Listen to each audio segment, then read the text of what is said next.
ओम शांति 1/10/2025 प्रातः मुरली। ओम शांति। बाप दादा मधुबन। बाबा आज कह रहे हैं, मीठे बच्चे, रोज रात को अपना पोता मेल निकालो, डायरी रखो तो डर रहेगा कि कहाँ घाटा ना पड़ जाए। मीठे बच्चे, रोज रात को अपना पोता मेल निकालो, डायरी रखो तो डर रहेगा कि कहीं घाटा ना पड़ जाए। प्रश्न: कल पहले वाले भाग्यशाली बच्चों को बाप की कौन सी बात फौरन टच होगी? उत्तर: बाबा रोज रोज जो बच्चों को याद की युक्तियां बतलाते हैं वो भाग्यशाली बच्चों को ही टच होती रहेंगी। वो उन्हें फौरन अमल में लाएंगे। बाबा कहते हैं, बच्चे कुछ टाइम एकांत में बगीचे में जाकर बैठो, बाबा से मीठी मीठी बातें करो, अपना चार्ट रखो तो उन्नति होती रहेगी। ओम शांति। मिलिट्री को पहले पहले सावधान किया जाता है, अटेंशन प्लीज। बाप भी बच्चों को कहते हैं, अपने को आत्मा निश्चय कर बाप को याद करते रहो। बच्चों को समझाया है, ये ज्ञान बाप इस समय ही दे सकते हैं, बाप ही पढ़ाते हैं। भगवानुवाच है ना। मूल बात हो जाती है ये कि भगवान कौन है, कौन पढ़ाते हैं। ये बात पहले समझने और निश्चय करने की होती है। फिर अतीन्द्रिय सुख में भी रहना है। आत्मा को बहुत खुशी होनी चाहिए, हमको बेहद का बाप मिला है। बाप एक ही बार आकर मिलते हैं वर्षा देने। किसका वर्षा? विश्व की बादशाही का वर्षा देते हैं। 5000 वर्ष पहली मिसल। ये तो पक्का निश्चय है। बाप आया हुआ है, फिर से सहज राजयोग सिखलाते हैं। सिखलाना पड़ता है, बच्चों को कोई सिखलाया नहीं जाता। आप ही मुख से मम्मा बाबा निकलता रहेगा, क्योंकि अक्षर तो सुनते हैं ना। ये है रूहानी बाप। आत्मा को आंतरिक गुप्त नशा रहता है, आत्मा को ही पढ़ना है। परम पिता परमात्मा तो नॉलेजफुल है ही, वो कोई परा नहीं है, उनमें नॉलेज है ही। किसकी नॉलेज है? ये भी तुम्हारी आत्मा समझती है। बाबा में सारी सृष्टि के आदि मध्य अंत की नॉलेज है। कैसे एक धर्म की स्थापना और अनेक धर्मों का विनाश होता है, ये सब जानते हैं। इसलिए उनको जानी जाननहार कह देते हैं। जानी जाननहार का अर्थ क्या है, ये कोई भी बिल्कुल जानते नहीं। अभी तुम बच्चों को बाप ने समझाया है कि ये स्लोगन भी जरूर लगाओ कि मनुष्य होकर अगर क्रिएटर और रचना के आदि मध्य अंत, ड्यूरेशन, रिपीटेशन को नहीं जाना तो क्या कहा जाए। ये रिपीटेशन अक्षर भी बहुत ज़रूरी है। करेक्शन तो होती रहती है ना। गीता का भगवान कौन? ये चित्र बड़ा फर्स्ट क्लास है। सारे वर्ल्ड में ये है सबसे नंबर 1 भूल। परम पिता परमात्मा को न जानने कारण फिर कह देते हैं सब भगवान के रूप है। जैसे छोटे बच्चे से पूछा जाता है, तुम किसका बच्चा? कहेंगे फलाने का। फलाना किसका बच्चा? फलाने का। फिर कह देंगे वो हमारा बच्चा। वैसे ये भी भगवान को जानते नहीं तो कह देते हैं हम भगवान हैं। इतनी पूजा भी करते हैं परंतु समझते नहीं। गाया जाता है ब्रह्मा की रात, तो जरूर ब्राह्मण ब्राह्मणियों की भी रात होगी। ये सब धारण करने की बातें हैं। ये धारण उनको होगी जो योग में रहते हैं। याद को ही बल कहा जाता है। ज्ञान तो है सोर्स ऑफ इनकम। याद से शक्ति मिलती है जिससे विकर्म विनाश होते हैं। तुम्हें बुद्धि का योग बाप से लगाना है। यह ज्ञान बाप अभी ही देते हैं, फिर कभी मिलती ही नहीं। सिवाय बाप के कोई दे न सके। बाकी सब है भक्ति मार्ग के शास्त्र, कर्म कांड की क्रियाएं, उसको ज्ञान नहीं कहेंगे। स्पिरिचुअल नॉलेज एक बाप के पास है और वो ब्राह्मणों को ही देते हैं, और कोई के पास स्पिरिचुअल नॉलेज होती नहीं। दुनिया में कितने धर्म, मठ, पंथ हैं, कितनी मतें हैं। बच्चों को समझाने में कितनी मेहनत होती है, कितने तूफान आते हैं। गाते भी है नैया मेरी पार लगाओ। सबकी नैया तो पार नहीं जा सकती, कोई डूब भी जाएगी, कोई खड़ी हो जाएगी। 2-3 वर्ष हो जाते हैं, कईयों का पता ही नहीं। कोई तो पुर्जा पुर्जा हो जाते हैं, कोई वहाँ ही खड़े हो जाते हैं। इसमें मेहनत बहुत है। आर्टिफिशियल योग भी कितने निकले हैं, कितने योग आश्रम हैं। रूहानी योग आश्रम कोई हो न सके। बाप ही आकर आत्मा को रूहानी योग सिखलाते हैं। बाबा कहते हैं ये तो बहुत सहज योग है। इन जैसा सहज कुछ भी है नहीं।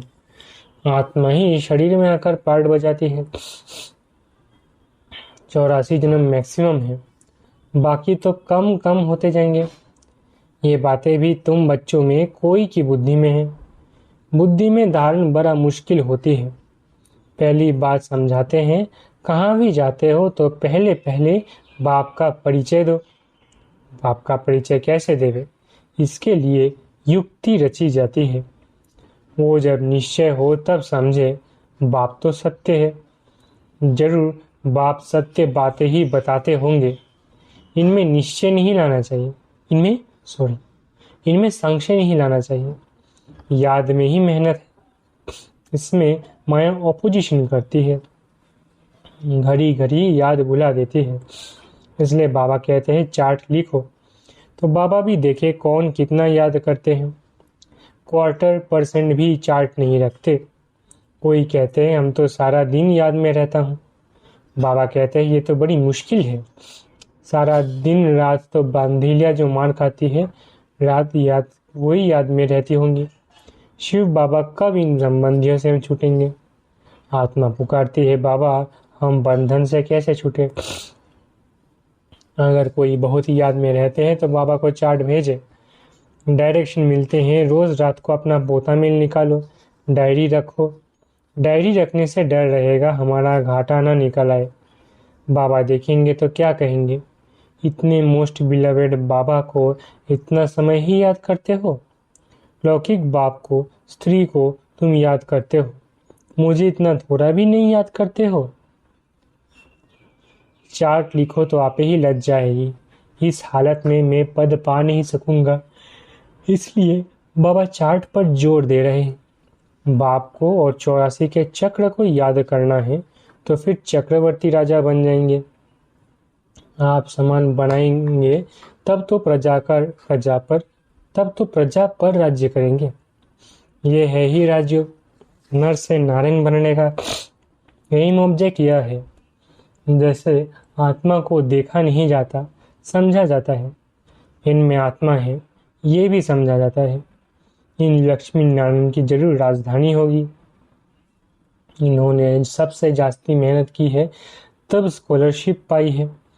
जरूर इन्हों की बहुत प्रजा होगी, ऊंच ते ऊंच पद पाया है। जरूर बहुत योग लगाया है तब पास विद ऑनर हुए। ये भी कारण निकालना चाहिए, हमारा योग क्यों नहीं लगता। धंधे आदि के झंझट में बहुत बुद्धि चली जाती है। उनसे टाइम निकाल इस तरफ जास्ती ध्यान देना चाहिए। कुछ टाइम निकाल बगीचे में एकांत में बैठना चाहिए। फीमेल तो जा ना सके, उनको तो घर संभालना है। पुरुषों को सहज है, कल पहले वाले जो भाग्यशाली होंगे उनको ही अटैच होगा। पढ़ाई तो बहुत अच्छी है, बाकी हर एक की बुद्धि अपनी होती है। कैसे भी करके बाप से वर्षा लेना है। बाप डायरेक्शन सब देते हैं, करना तो बच्चों को ही है।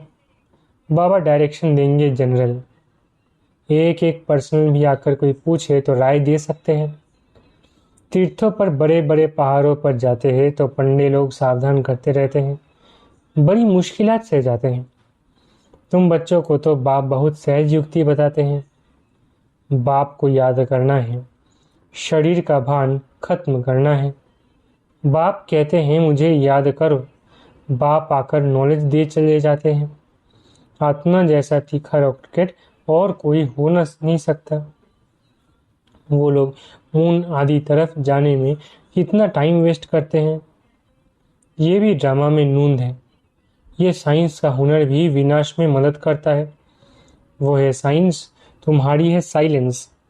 अपने को आत्मा समझ बाप को याद करना है। ये है डेड साइलेंस। मैं आत्मा शरीर से अलग हूँ।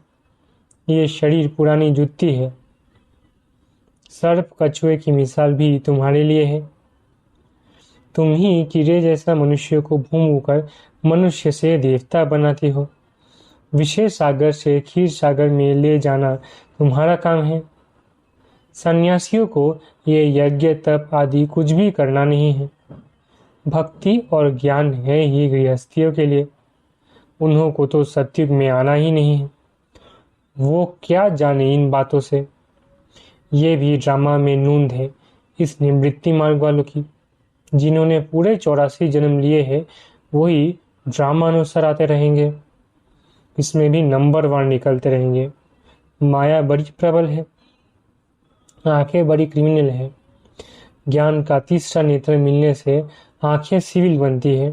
फिर आधा कल्प कभी क्रिमिनल नहीं बनेंगी। ये है बड़ी धोखेबाज। तुम जितना बाप को याद करेंगे उतना कर्मेंद्रियां शीतल होंगी। फिर 21 दिन कर्मेंद्रियों को चंचलता में आना नहीं है। वहाँ कर्मेंद्रियों में चंचलता होती नहीं। सब कर्मेंद्रियां शांत सतोगुणी रहती है। देह अभिमान के बाद ही सब शैतानी आती है। बाप तुमको देही अभिमानी बनाते हैं। आधा कल्प के लिए तुमको वर्षा मिल जाता है। जितना जो मेहनत करते हैं उतना ऊंच पद पाएंगे। मेहनत करनी है देही अभिमानी बनने की। फिर कर्मेंद्रियां धोखा नहीं देंगी। अंत तक युद्ध चलती रहेगी। जब कर्मातीत अवस्था को पाएंगे तब वो लड़ाई भी शुरू होगी। दिन प्रतिदिन आवाज होता जाएगा। मौत से डरेंगे। बाप कहते हैं ये ज्ञान सब के लिए है। सिर्फ बाप का परिचय देना है। हम आत्माएं सब भाई भाई हैं। सब एक बाप को याद करते हैं। गॉड फादर कहते हैं करके कोई नेचर को मानने वाले होते हैं, परंतु गॉड तो है ना, उनको याद करते हैं मुक्ति जीवन मुक्ति के लिए। मोक्ष तो है नहीं, वर्ल्ड की हिस्ट्री ज्योग्राफी को रिपीट करना है। बुद्धि भी कहती है जब सतयुग था तो एक ही भारत था। मनुष्य तो कुछ भी नहीं जानते। इन लक्ष्मी नारायण का राज्य था ना। लाखों वर्ष की बात हो न सके। लाखों वर्ष होते तो कितनी ढेर संख्या हो जाती। बाप कहते हैं अब कलयुग पूरा हो, सत्य की स्थापना हो रही है। वो समझते हैं कलयुग तो अर्जुन बच्चा है। इतने हजार वर्ष की आयु है। तुम बच्चे जानते हो ये कल्प है ही 5000 वर्ष का। भारत में ही ये स्थापना हो रही है। भारत ही अब स्वर्ग बन रहा है। अभी हम श्रीमत पर ये राज्य स्थापन कर रहे हैं। अब बाप कहते हैं मामी कम याद करो। पहला पहला शब्द ही यह दो। जब तक बाप का निश्चय नहीं होगा तब तक प्रश्न पूछते रहेंगे। फिर कोई बात का उत्तर नहीं मिलेगा तो समझेंगे ये जानते कुछ भी नहीं और कहते हैं भगवान हमको पढ़ाते हैं। इसलिए पहले पहले तो एक ही बात पर ठहर जाओ। पहले बाप का निश्चय करे कि बरोबर सभी आत्माओं का बाप एक ही है और वो है रचता, तो जरूर संगम पर ही आएंगे। बाप कहते हैं मैं युगे युगे नहीं कल्प के संगम युग पर आता हूँ। मैं हूँ ही नई सृष्टि का रचता, तो बीच में कैसे आऊँगा। मैं आता ही हूँ पुरानी और नई के बीच में। इनको पुरुषोत्तम संगम युग कहा जाता है। तुम पुरुषोत्तम भी यहाँ बनते हो। लक्ष्मी नारायण सबसे पुरुषोत्तम है। एम ऑब्जेक्ट कितनी सहज है। सबको बोलो ये स्थापना हो रही है। बाबा ने कहा है पुरुषोत्तम अक्षर जरूर डालो क्योंकि यहाँ तुम कनिष्ठ से पुरुषोत्तम बनते हो। ऐसी ऐसी मुख्य बातें भूलनी नहीं चाहिए और संवत की डेट भी जरूर लिखनी चाहिए। यहाँ तुम्हारी पहले से राजाई शुरू हो जाती है। औरों की राजाई पहले से नहीं होती। वो तो धर्म स्थापक आए तब उनके पीछे उनके धर्म की वृद्धि हो। करोड़ों बने तब राजाई चले। तुम्हारी तो शुरू से सतयुग में राजाई होगी। ये किसको भी बुद्धि में नहीं आता कि सतयुग में इतनी राजाई कहाँ से आई। कलयुग अंत में इतने ढेर धर्म है, फिर सतयुग में एक धर्म एक राज्य कैसे हुआ। कितने हीरे जवाहरों के महल हैं। भारत ऐसा था जिसको पैराडाइज कहते थे। 5000 वर्ष की बात है। लाखों वर्ष का हिस्सा अब कहाँ से आया। मनुष्य कितने मूंझे हुए हैं, अब उनको कौन समझाए। वे समझते थोड़ी है कि हम आसुरी राज्य में हैं। इनकी अर्थात देवताओं की तो महिमा सर्वगुण संपन्न है। इनमें 5 विकार नहीं है, क्योंकि देही अभिमानी है तो बाप कहते हैं। मुख्य बात है याद ये, 84 जन्म लेते लेते तुम पतित बने हो, अब फिर पवित्र बनना है। ये ड्रामा का चक्र है। अच्छा, मीठे मीठे सीखलत है बच्चों प्रति माता पिता बाप दादा का याद करो। Good morning. रूहानी बाप की रूहानी बच्चों को नमस्ते। हम रूहानी बच्चों की रूहानी माता पिता बाप दादा को याद प्यार, गुड मॉर्निंग और नमस्ते। धारणा के लिए मुख्य सार। पहला, ज्ञान के तीसरे नेत्र को धारण कर अपनी धोखेबाज आंखों को सिविल बनाना है। याद से ही कर्मेंद्रिय शीतल सतोगुणी बनेगी, इसलिए यही मेहनत करनी है। दूसरा, धंधे आदि से टाइम निकाल एकांत में जाकर याद में बैठना है। कारण देखना है कि हमारा योग क्यों नहीं लगता है। अपना चार्ट जरूर रखना है। वरदान, सहन शक्ति द्वारा अविनाशी और मधुर फल प्राप्त करने वाले सर्व के स्नेही भव। वरदान, सहन शक्ति द्वारा अविनाशी और मधुर फल प्राप्त करने वाले सर्व के स्नेही भव। सहन करना मरना नहीं है, लेकिन सबके दिलों में स्नेह से जीना है। कैसा भी विरोधी हो, रावण से भी तेज हो, एक बार नहीं 10 बार सहन करना पड़े, फिर भी सहन शक्ति का फल अविनाशी और मधुर है। सिर्फ ये भावना नहीं रखो कि मैंने इतना सहन किया तो ये भी कुछ करे। अल्पकाल के फल की भावना नहीं रखो, रहम भाव रखो। यही है सेवा भाव। सेवा भाव वाले सर्व की कमजोरियों को संभाल लेते हैं, उनका सामना नहीं करते। स्लोगन, जो बीत चुका उसको भूल जाओ, बीती बातों से शिक्षा लेकर आगे के लिए सदा सावधान रहो। स्लोगन, जो बीत चुका उसको भूल जाओ, बीती बातों से शिक्षा लेकर आगे के लिए सावधान रहो। अव्यक्त इशारे। स्वयं और सर्व के प्रति मनसा द्वारा योग की शक्तियों का प्रयोग करो। जैसे बाप दादा को रहम आता है, ऐसे आप बच्चे भी मास्टर रहम दिल बने अपनी मनसा वृत्ति से वायुमंडल द्वारा आत्माओं को बाप द्वारा मिली हुई शक्तियां दो। जब थोड़े समय में सारे विश्व की सेवा संपन्न करनी है, तत्वों सहित सबको पावन बनाना है, तो मनसा द्वारा तीव्र गति से सेवा करो, योग की शक्तियों का प्रयोग करो। अच्छा, ओम शांति। शुक्रिया बाबा।